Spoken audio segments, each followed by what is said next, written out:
روشنی کے سفر میں آپ اپنے میزبان آفتاب احمد خانزادہ کے ساتھ ہیں۔ نیپولین نے کہا تھا، مذہب نے غریبوں کو امیروں کا قتل عام کرنے سے باز رکھا ہے۔ تاریخ معیشت کے روبائے عمل ہونے سے پیدا ہوتی ہے، یعنی افراد، گروہوں، طبقات اور ریاستوں کے درمیان خوراک، ایندھن، مادی وسائل اور معاشی طاقت کے لیے مقابلے کے حالات اور واقعات اور نتائج کا نام تاریخ ہے۔ قدیم یونان میں اشرافیہ کے افراد یہ حلف اٹھایا کرتے تھے، میں عوام کا دشمن رہوں گا اور ان کی مخالفت میں جو کچھ ہو سکا کروں گا۔ آئسوکریٹس، جو قدیم یونان کے ایک بہت بڑے فلسفی تھے، نے 366 کاف میم میں لکھا ہے، عمرہ کا رویہ اس قدر غیر انسانی ہو گیا ہے کہ وہ اپنی اشیاء ضرورت مندوں کو بطور قرض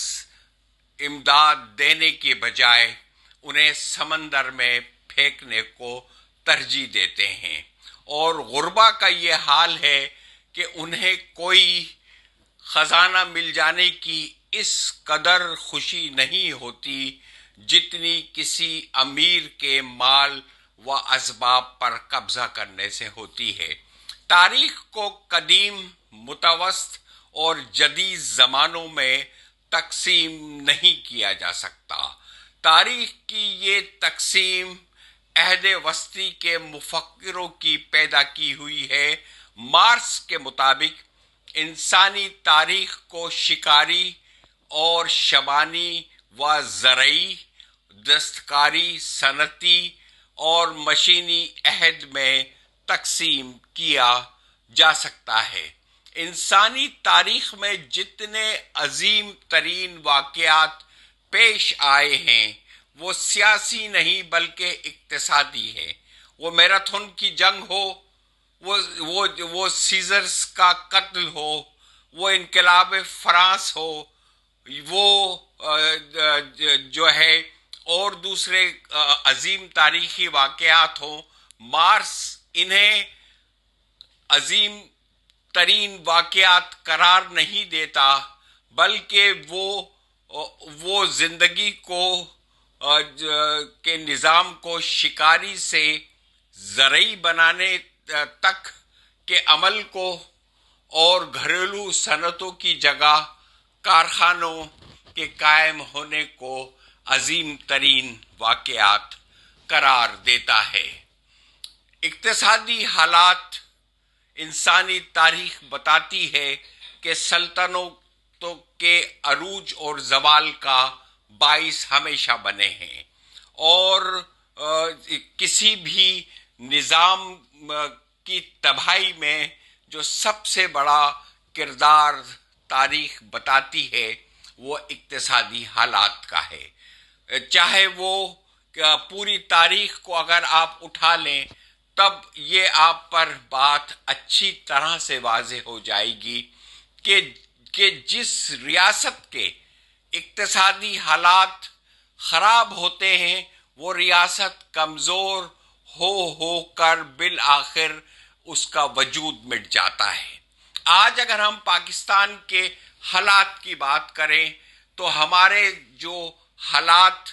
کی بدترین صورتحال کی جو ساری ذمہ داری ہے وہ اقتصادی ہے۔ ظاہر سی بات ہے، جب آپ کسی قوم کو اس قدر غریب کر دیں کہ وہ ایک ایک روٹی کے لیے ترسے تو نہ اس ملک کے سیاسی حالات بہتر ہو سکتے ہیں اور نہ ہی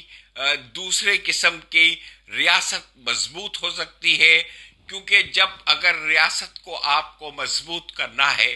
تو اس ریاست کے اقتصادی حالات کو مضبوط کرنا پڑتا ہے۔ آج وہی قدیم ایتھنس کا زمانہ،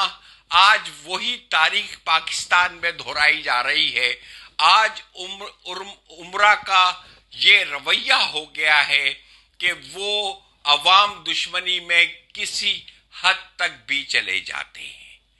اور آج جو آئسوکریٹس نے کہا تھا بالکل وہی آج پاکستان میں نظر آ رہا ہے۔ کہا گیا کہ پاکستان کے حالات انتخابات کے بعد اقتصادی، معاشی اور سیاسی استحکام کی طرف چلے جائیں گے، لیکن صاف دیکھنے میں آ رہا ہے کہ انتخابات کے نتیجے میں قوم تقسیم در تقسیم ہوئی ہے، اور ملک کے اقتصادی حالات تو ایک طرف، سیاسی حالات انتہائی بدترین صورتحال کا سے دوچار ہو چکے ہیں۔ آج ایک اس انتخابات کا سب سے خوشگوار جو نتیجہ سامنے آیا ہے وہ یہ آیا ہے کہ جو لوگ پاکستان کے عوام کو بے بس یا بے حس سمجھتے تھے، وہ دانشور جو کہا کرتے تھے کہ یہ عوام کبھی بھی اٹھ نہیں کھڑی ہوگی، پاکستان کے عوام کو سلام ہے، 100 دفعہ سلام ہے کہ وہ نہ صرف اس نے اپنی بے بسی کی زنجیریں توڑ دی، بلکہ اس نے انتہائی